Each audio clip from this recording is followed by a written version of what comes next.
Welcome to Rev'd Up for Sunday, a lectionary podcast from the clergy of St. Mark's Episcopal Church in New Canaan, Connecticut. I'm John Kennedy. I'm Peter Walsh. I'm Elizabeth Garnsey. And it is the third Sunday of Easter.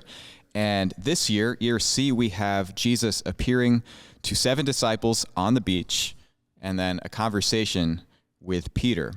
And this is from John chapter 21. And just a warning, this story does contain nudity.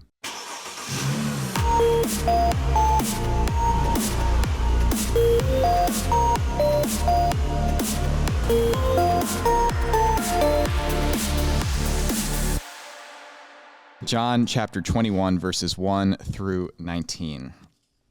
After these things, Jesus showed himself again to the disciples by the Sea of Tiberias, and he showed himself in this way. Gathered there together were Simon Peter, Thomas called the twin, Nathanael of Cana in Galilee, the sons of Zebedee, and 2 other of his disciples. Simon Peter said to them, "I am going fishing."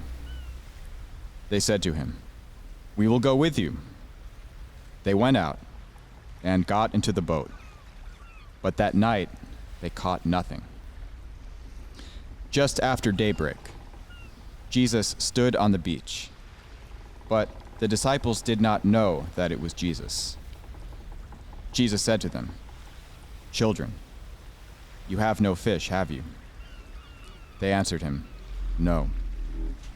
He said to them, "Cast the net to the right side of the boat, and you will find some." So they cast it, and now they were not able to haul it in because there were so many fish. That disciple whom Jesus loved said to Peter, "It is the Lord." When Simon Peter heard that it was the Lord, he put on some clothes, for he was naked, and jumped into the lake. But the other disciples came in the boat, dragging the net full of fish, for they were not far from the land, only about 100 yards off. When they had gone ashore, they saw a charcoal fire there, with fish on it and bread. Jesus said to them, "Bring some of the fish that you have just caught." So Simon Peter went aboard and hauled the net ashore, full of large fish, 153 of them. And though there were so many, the net was not torn. Jesus said to them, "Come and have breakfast." Now none of the disciples dared to ask him, "Who are you?" because they knew it was the Lord. Jesus came and took the bread and gave it to them, and did the same with the fish. This was now the 3rd time that Jesus appeared to the disciples after he was raised from the dead. When they had finished breakfast, Jesus said to Simon Peter, "Simon, son of John, do you love me more than these?" He said to him, "Yes, Lord, you know that I love you." Jesus said to him, "Feed my lambs."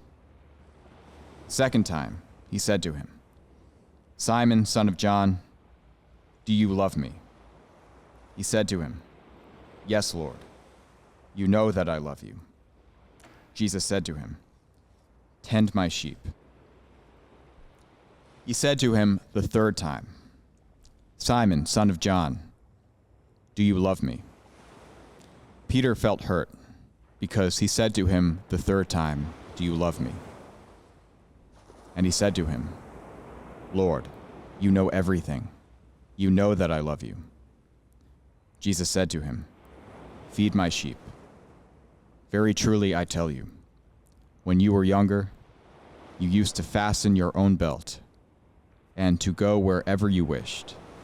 But when you grow old, you will stretch out your hands, and someone else will fasten a belt around you and take you where you do not wish to go." He said this to indicate the kind of death by which he would glorify God. After this, he said to him, "Follow me." Wow. Yeah. Quite a story. Yeah. Yeah. Where do we dive in? I think this is perhaps my favorite chapter in the New Testament. Interesting. Wow. Maybe. Mm-hmm. And every time I study it, I land in a different place. The verses about "Do you love me?" that's what I hope you guys will remember to bring to my funeral. But starting here, I think that some of the stuff I was doing in preparation for here brought me to an interesting place this time. And to start with, I was pulling this together this morning, and I got the Sitzenleben. You know, when I was in seminary, I never had any idea what anybody was ever talking about. Sitzenleben being the German word where we take a look at the context of the gospel. Where did it come from? The context of the text, so to speak. And that all the scholars can agree, it seems that all the scholars can agree that this is a later edition by the Johannine community. And that as I was reading about this, I found that it particularly interesting in that the Johannine gospel, which is the beloved disciple John, whoever put this together was a guru genius. Of the earthly Christ, as you're always saying, it's always grounded in the earthly Christ, and yet the mystical Christ all coming together, and that this chapter here moves from being so solely about Christ to now it's moving about the church. And it's really moving from the primacy of the beloved disciple to, Peter has his primacy move here. And yet the themes of that whole first 20 chapters that end so perfectly have a perfect conclusion. That's all honored and brought forward. Or much of that is honored and brought forward, and yet there's all this new stuff too. And that in the community, what's happening is that in the early church, the authority was always with the eyewitnesses in the resurrection. I saw him. This is Paul's. That's where Paul gets his authority too here. But now we're moving away from eyewitnesses, the historical Christ. That sort of ends at chapter 20. But now that we're in chapter 21, we're moving to the beatitude that was at the end of chapter 20. Blessed are those who did not see but believe, and that we are now moving into that, the blessed ones who believe by not seeing. And also that the Johannine church was the mystic church, but it wasn't particularly well organized. This is what some scholars are saying here. And that as their guru dies, as John, the beloved disciple, dies, they realize as the church grows up, they need to integrate with the Petrine church, because clearly Peter's, it becomes the kind of boss of things, and how they then rescue Peter, who's always second place in the story, and kind of give him first place.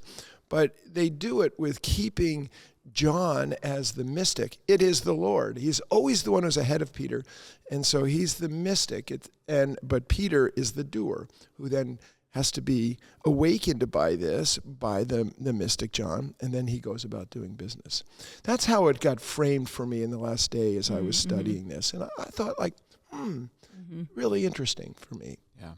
It is really fascinating. That's such a great framework to start with. And I think, it is important to note how it was added. And for me, that's super fascinating that there would be a need to add a chapter to address whatever's going on in the community at the time. And, this relationship between the beloved disciple and Peter is beyond mysterious and fascinating to me too, because I'm still not convinced, even though, scholars all try to say it's John, the writer of the gospel, but I still feel like it's held up in the, John 1 through 20 as the ideal disciple and, the one we all aspire to. That's not really a person, but a figure, an archetype, and so maybe it is, maybe it isn't, but I just feel like, we have if it is, let's just go with my theory for a second, that if it's the archetypal disciple, that recognizes Jesus just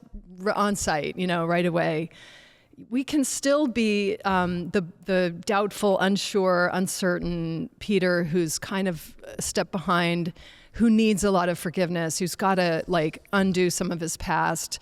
They're both invited to follow, and they're not comparable, and in the end, Peter has this significant role to carry the church forward, and who knows what happens to the beloved disciple, but what comes after these verses are talk about how Peter will die, and we don't know how the beloved disciple may die, but seems like he may not die, So it's, Jesus is like, don't compare yourself to another.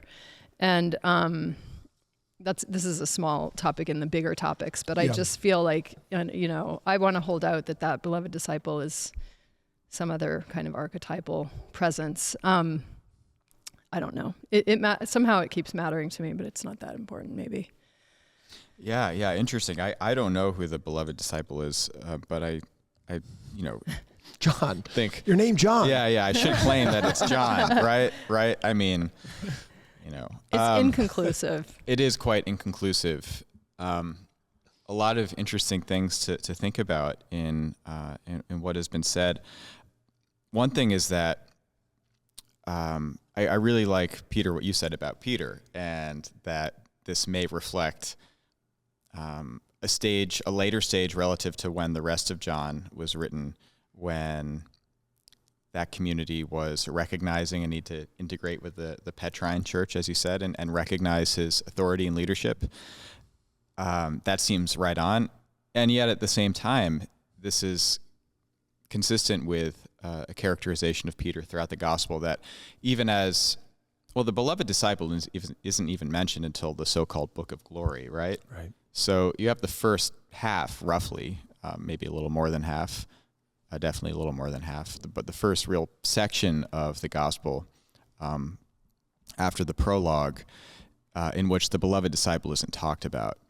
And throughout that, and throughout the Book of Glory as well, which follows, the Book of Signs being what we call the first part, Peter is prominent in a way that I think is fairly in keeping with how he's depicted in the other Gospels, where he is prominent. Mm-hmm. He is therefore obviously central in the life of the church, but he's also kind of bumbling, and the depiction is not usually all that flattering, although there are these really moving and kind of bold expressions of faith along the way. I mean, we don't get in John anything quite like the confession of faith that we find in the Synoptics, where Jesus says, "Who do you say that I am?" And Peter says, "You are the Son of God, you are the Christ."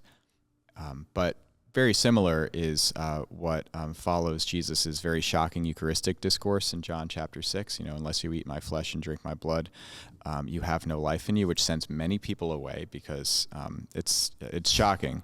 And he says to the disciples, "Are you also going to go?" And Peter says, "To who else will we go? Where else will we go? You have the words of life." Mm-hmm. So that's all in the mix. And we just had Maundy Thursday last week. And there Peter is sort of the representative disciple saying, "Lord, are you going to wash my feet?" So he doesn't get it, but he wants to get it. And his willingness to just sort of throw himself in the fray means that he does get it. And I think back to Peter as a model, I love that this is telling us that we don't have to have it together or to understand perfectly to really boldly kind of step out in faith, approach our Lord, try to live it out, try to be and do what Jesus is calling us to do. Mm-hmm. And through kind of flailing, we will learn. It's like fledgling birds, learn how to fly. Just you kind of got to jump out of the nest or be pushed out of the nest at some point, and you'll figure it out. So I really like that. Another thing is, back to some compositional questions. Yeah, can I just comment on that before we get to some compositional questions? Yeah. So, as I said in the last podcast, I was really taken with Sandra Schneider's look at this, and so she had a little bit of it left over in the book that I was reading, and so I read it yesterday, and I'd like to kind of like go right between the two of you, but I'm not smart enough on my own to do this, so I'm going to take you, Sandra Schneider's, right through the middle of you two, in your perspective. So she talks about the beloved disciple, not in the terms that you're speaking of. Is this John or is this not John? How does the beloved disciple land? Who was the beloved? But she, as a character, the beloved disciple, as I mentioned to you, was the inspiration and is what she terms contemplative receptivity. Mm-hmm. That the beloved disciple is the one who has a, in her terms again, privileged locus, and it's always the one who seems to get it and sits closest to him, has that intimacy, and that's the mystic thing. And then out of that, as I mentioned earlier, comes Peter, who, the kind of bumbling guy who's the doer, And so in this story, what we have is that they're out on the boat, and John Clunk with his mystic glasses says, "It is the Lord." So we have a resurrection scene, which commonly people don't know who Jesus is. You know, Mary Magdalene didn't know who he was. But John has eyes to see. Peter, as you said, puts on his clothes, dives in the water, and swims to Jesus. And she says, "This is baptism." Peter comes to Jesus through the water, the way most people come to Jesus, through the baptism. And then we have Peter as the doer of things. But the church, the Johannine church, is not John and it's not Peter. What it is the community of believers, and they're not apostles. Peter's people are apostles, but they're a community of believers. And these people have both some of the Johannine gift, but they also have their doubts too. So it says they were there. They didn't dare say because they knew who he was, but leaves the door open for some of this kind of ambiguity stuff, and that their calling is they clearly have their own ministry as a community, but it has neither the clarity.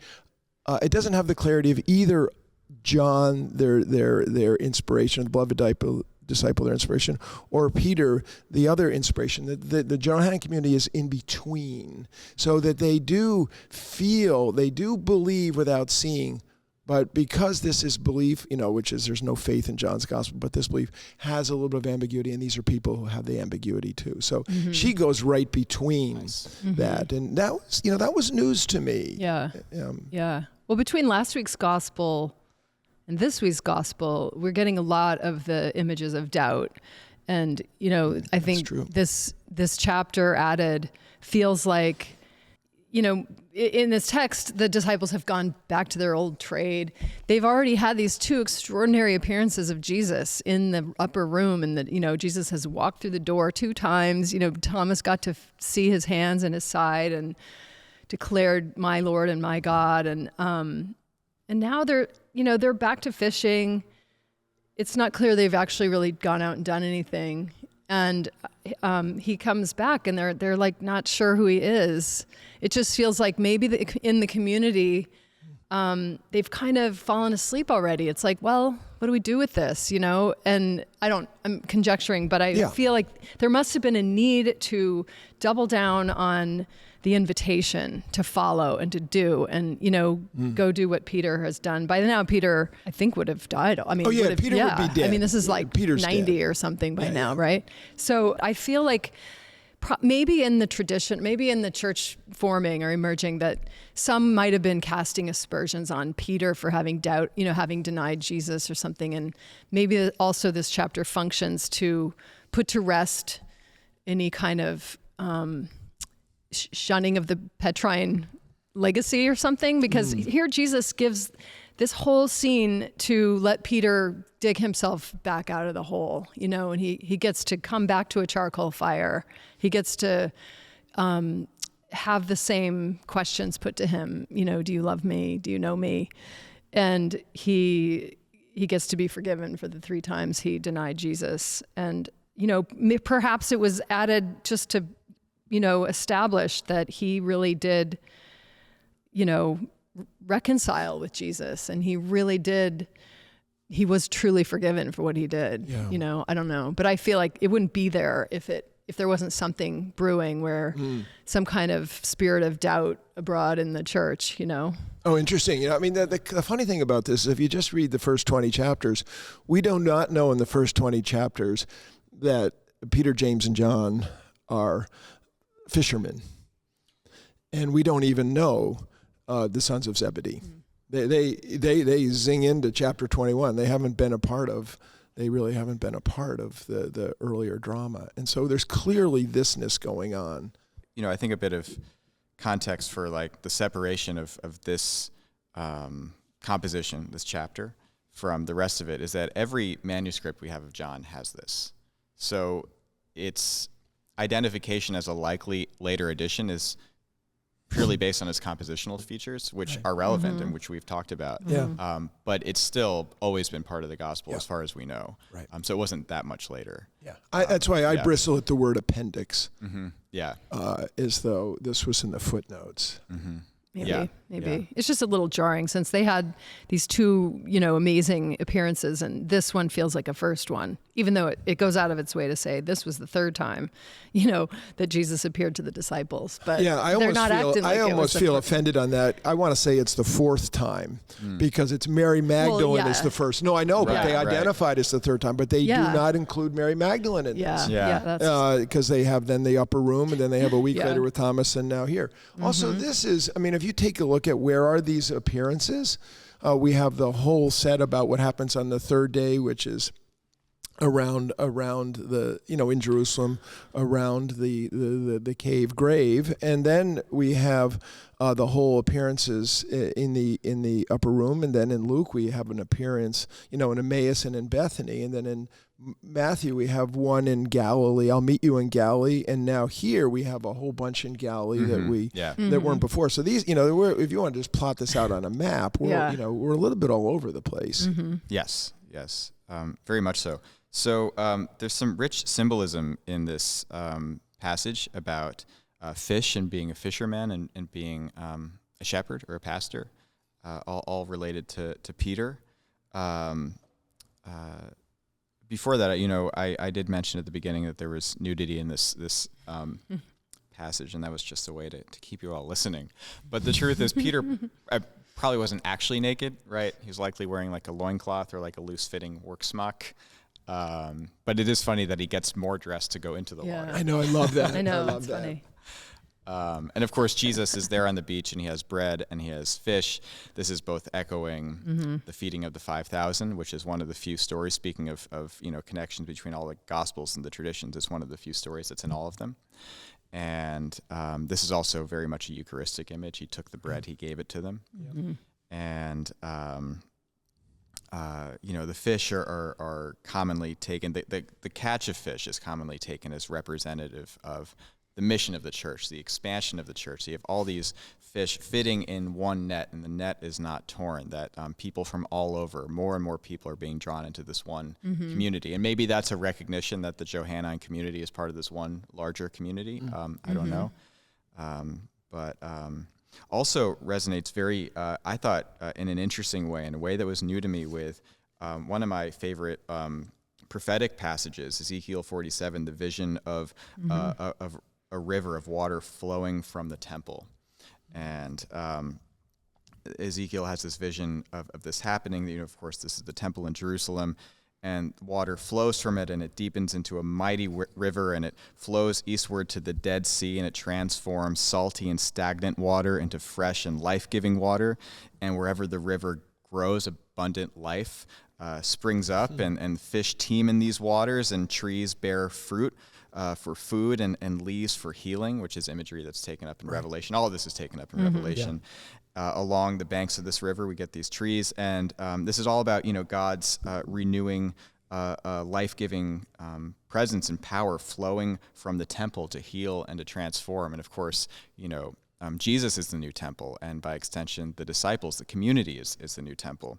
And it has this detail about people standing and fishing beside the sea, a place for spreading of nets, and its fish will be great and of many kinds. I think that's just a beautiful connection between what is a very sort of earthy story here, despite the miraculous presence of Jesus and the miraculous fish. Nonetheless, it's about fishing. It's about eating. It's in the sea, or at the lake, and it's on the shore. But it's connected to this very sort of cosmic, very, very richly symbolic and archetypal vision, anyway, of I think what the church's sort of mission is supposed to be. That's a great That's a great reference, because it also, I think, in that same passage, the end point of that river has a name in Hebrew. That if you give the numerology of the Hebrew letters, it adds up to 153. Whoa, I didn't know that. That's cool. It's something like that. And here we have 153 fish. And I think that obviously the brilliance of all the Gospels, but I just say John's Gospel in particular is the taking of what we might think of as real and also symbolic coming together, and so that when we read them, these as symbols, they open the inner eye. The symbol is able to take these little disparate threads and then tie them together and make. Symbols are alive. That's the transformative thing. as the disparate parts come together. And so I think that the brilliance of John's gospel is just that, that all of these things feed. And so the more you know, the better it is. And so when you start to bring these pieces of it, and yet it's always grounded in sort of particularity too, which is something you had talked about the second time I've referred to that, Elizabeth, because that was one of the things was where I might get like zoom-boo lost with John's gospel. He keeps saying, but he keeps bringing it back. And so then I keep bringing it back here, Peter. You notice how hard they had to work to haul in the 153 big fish. But when one of the weird things, of course, is Jesus is already cooking fish and bread on the grill, and then he says, "Go get some of those fish." And then it says, it basically says Peter went and hauled it in by himself, which I'm super psyched for. Peter was always getting dinged. Clearly had big fisherman forearms. Goes in, hauls out the net by himself. Anyway, just got to chuck that in. For Peter. Right. And then Jesus has this conversation with Peter. Yeah, let's talk about that. And we've already talked about it a little bit, that Jesus asks him, "Do you love me?" 3 times in a way that obviously is mirroring the threefold denial, all the more because there's a charcoal fire involved in both of them, in John's telling of it. But this is, so we have Peter as fisherman, right? An apostle with a mission to catch people, right, for Jesus and bring them into the fold. And now we have not Jesus, but Peter as a pastor, as a shepherd. We're recording this a day after Pope Francis died, who Roman Catholics, their tradition is that Peter is the first pope. So Pope Francis was carrying the mantle of Peter. And I saw this image of him this morning, probably from, I don't know, a relatively recent image of Francis, because he was looking a little frail, and he was vested and holding a cross and leaning his head against it, and he just looks so tired in it. And it's like, this is an image of a man who gave himself entirely for his Lord, and here he is leaning his head against his Lord. If you don't mind my following on that, and I'm back to the influence that Sandra Schneider's has had on me recently with this. And so her take on this, I wouldn't have said anything, and I wouldn't even have thought of it, is that gathered around the charcoal fire, these the 7 who are named, who represent the synoptic apostolic people, Peter, James, and John, and then we have Nathaniel, who she says represents the new Israel, and we have Thomas, who's the in-between disciple, doubter, believer, and then we have these 2 others, and the 2 others are, one is the beloved disciple, because he had to be one of them, and then there's that unnamed disciple, which is what you were talking about a little bit, Elizabeth, which is that's who we are there. But these people who are working the fish, these are the followers of Christ who are going out and fishing for people, as now going back to Luke 5:1-11, and that they are tired. They've been all night. It's symbolic at nighttime. They've caught nothing, and now with Jesus they can catch. Without Jesus they can't catch. But they're tired, and they come back, and the Lord feeds them. And what she was saying is that's how it is for people in the ministry. People who are in the out seeking, they're tired, and so they can only be sustained because the Lord feeds them. And again, as you were talking about the Eucharistic stuff, chapter 6 in John's Gospel. I always thought was sort of fun with this. What if we expanded the Eucharistic thing? He took bread, and when he had given thanks, and after that he took the cup, and then he gave them some fish. What if our Eucharist had fish in it? Because that's kind of what's happening here. Canned sardines. A little. Yeah. Anyway, just apropos that, and I know we need to get to "Do you love me?" and the different loves, so I want to be quiet on that, so we give a little airtime to that. It's just, I think it's especially poignant right now that the ministry of a pastor really calls us to give everything, and Jesus is talking about how Peter's going to die on account of accepting this calling. Right. But first, the love. So Jesus asked Peter, "Do you love me?" 3 times, and be interesting to get everybody's take here, but there are 2 different Greek verbs here, all of course translated the same in English, love. So the first 2 times Jesus asks Peter, "Do you love me?" He says a form of agape, which is classically recognized as divine love, unconditional, unlimited, and so on. And And this is the love that is used in, let's say, John 3:16, for God so loved the world that he gave his only son. And so that's what Jesus is the first two times he asked Peter this. The second Greek word is philein, which is like, Philadelphia, like a different kind of love, at least a different Greek word for love. Philadelphia, of course, being the city of brotherly love.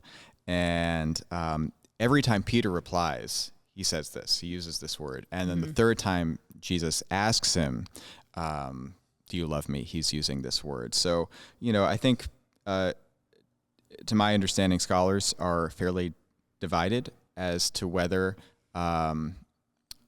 there's any significance to these different words. So what do you two think?